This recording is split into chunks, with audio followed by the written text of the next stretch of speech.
রব্বুল আলামিনের দরবারে এই দোয়াটি 10 বার পাঠ করেন, আল্লাহ তাআলা আপনার মনের সকল ইচ্ছাগুলো পূরণ করে দেবেন ইনশাআল্লাহ।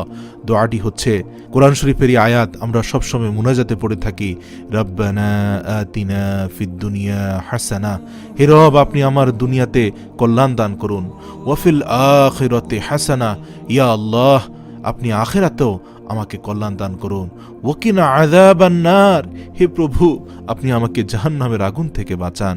সূরাতুল বাকারা 201 নম্বর আয়াত। আপনি তাহাজ্জুদের নামাজের ভিতরে সিজদারত অবস্থায়, প্রথম সিজদা হোক, দ্বিতীয় সিজদা হোক, প্রতি রাকাতেই হোক, সিজদার তাসবিহ পাঠ করে সিজদারত অবস্থায় এই দোয়াটি দিল থেকে খালেস নিয়তে চোখের পানি ছেড়ে দিয়ে 10 বার পাঠ করবেন।